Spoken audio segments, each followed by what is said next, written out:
Assalamualaikum warahmatullahi wabarakatuh.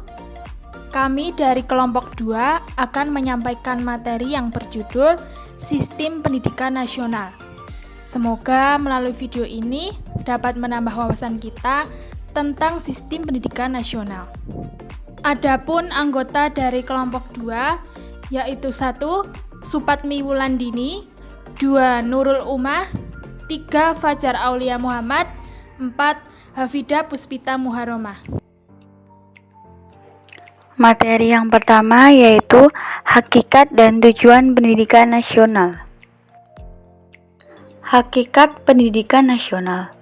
Pendidikan pada hakikatnya adalah usaha sadar dan terencana untuk mewujudkan suasana belajar dan proses pembelajaran agar peserta didik secara aktif mampu mengembangkan potensi dirinya untuk memiliki kekuatan spiritual, pengendalian diri, kepribadian, kecerdasan, akhlak mulia, serta keterampilan yang diperlukan untuk dirinya sendiri, masyarakat, dan negara. Tujuan pendidikan nasional.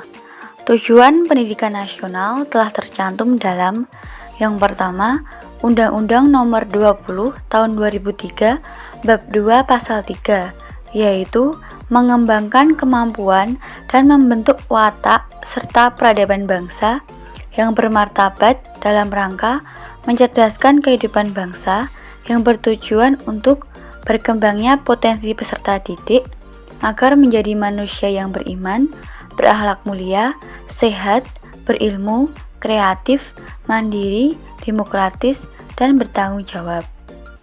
Yang kedua terdapat dalam Undang-Undang Dasar 1945 Pasal 31 Ayat 3 menyebutkan bahwa pemerintah mengusahakan dan menyelenggarakan satu sistem pendidikan nasional yang meningkatkan keimanan dan akhlak mulia dalam rangka mencerdaskan kehidupan bangsa.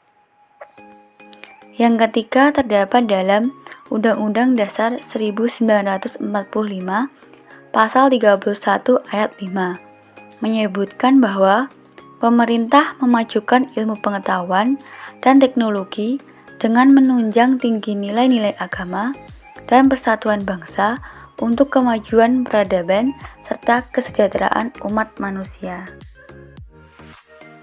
Visi dan misi pendidikan nasional. Selanjutnya, visi pendidikan nasional. Visi pendidikan nasional adalah memberdayakan semua warga negara Indonesia sehingga dapat berkembang menjadi manusia berkualitas yang mampu bersaing dan sekaligus berperan menghadapi perkembangan zaman. Sedangkan misi pendidikan nasional adalah yang pertama, meningkatkan kualitas proses pendidikan untuk mengoptimalkan pembentukan kepribadian yang bermoral. Yang kedua, meningkatkan keprofesionalan dan akuntabilitas lembaga pendidikan sebagai pusat pembudayaan ilmu pengetahuan, keterampilan, pengalaman, sikap, dan nilai berdasarkan standar nasional dan global. Yang ketiga, mengupayakan perluasan dan pemerataan kesempatan memperoleh pendidikan yang bermutu bagi seluruh rakyat Indonesia. Yang keempat, membantu dan memfasilitasi pengembangan potensi anak bangsa secara utuh sejak dini hingga akhir hayat dalam rangka perwujudan masyarakat belajar. Yang kelima, memberdayakan peran serta masyarakat dalam menyelenggarakan pendidikan berdasarkan prinsip otonomi dalam konteks NKRI. Selanjutnya ialah sistem pendidikan nasional. Menurut Undang-Undang Republik Indonesia Nomor 20 Tahun 2003 tentang Sistem Pendidikan Nasional. Pendidikan nasional adalah pendidikan yang berdasarkan Pancasila dan Undang-Undang Dasar Negara Republik Indonesia tahun 1945 yang berakar pada nilai-nilai agama, kebudayaan nasional Indonesia, dan tanggap terhadap tuntutan perubahan zaman. Sedangkan sistem pendidikan nasional adalah keseluruhan komponen pendidikan yang saling terkait secara terpadu untuk mencapai tujuan pendidikan nasional. Lalu, unsur-unsur pokok pelaksanaan pendidikan nasional. Yang pertama, subjek yang dibimbing atau peserta didik. Yang kedua, orang yang membimbing atau pendidik. Yang ketiga, interaksi antara peserta didik dengan pendidik atau interaksi edukatif. Yang keempat, tujuan pendidikan bersifat abstrak karena memuat nilai-nilai yang sifatnya abstrak. Yang kelima, tempat peristiwa bimbingan berlangsung atau lingkungan pendidikan. Yang keenam, pengaruh yang diberikan dalam bimbingan atau materi pendidikan. Dan yang terakhir, cara yang digunakan dalam bimbingan atau alat dan metode. Selanjutnya, fungsi pendidikan nasional.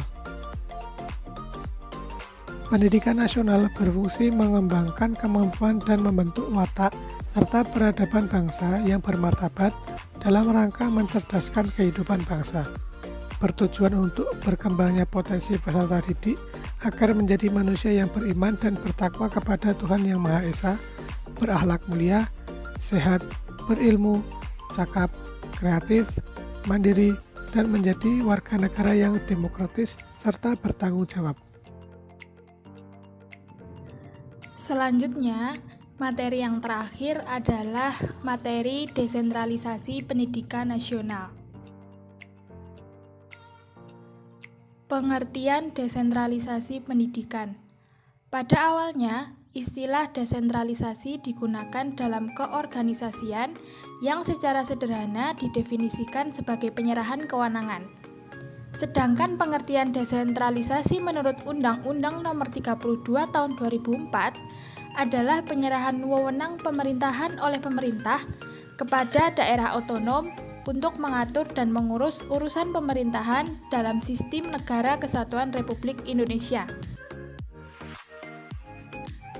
Sedangkan, desentralisasi pendidikan merupakan gabungan dari dua kata, yaitu antara desentralisasi dan pendidikan. Ada beberapa pendapat menurut para ahli mengenai pengertian desentralisasi pendidikan. Di antaranya yaitu 1. Menurut Burnett yang dikutip oleh M. Shirozi, desentralisasi pendidikan adalah otonomi untuk menggunakan input pembelajaran sesuai dengan tuntunan sekolah dan komunitas yang dapat dipertanggungjawabkan kepada orang tua dan komunitas. Yang kedua, menurut Abdul Halim, beliau mengartikan bahwa desentralisasi pendidikan yaitu terjadinya pelimpahan kekuasaan dan wewenang yang lebih luas kepada daerah untuk membuat perencanaan dan mengambil keputusannya sendiri dalam mengatasi permasalahan-permasalahan yang dihadapi di bidang pendidikan. Tujuan desentralisasi pendidikan. Tujuan desentralisasi pendidikan adalah untuk meningkatkan kualitas atau mutu pendidikan yang ada di Indonesia.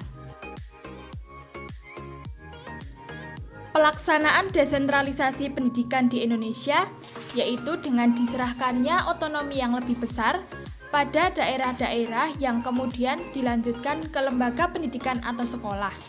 Maka, sekolah memiliki kewenangan otonomi yang lebih besar dalam mengelola sekolahnya, sehingga sekolah lebih mandiri.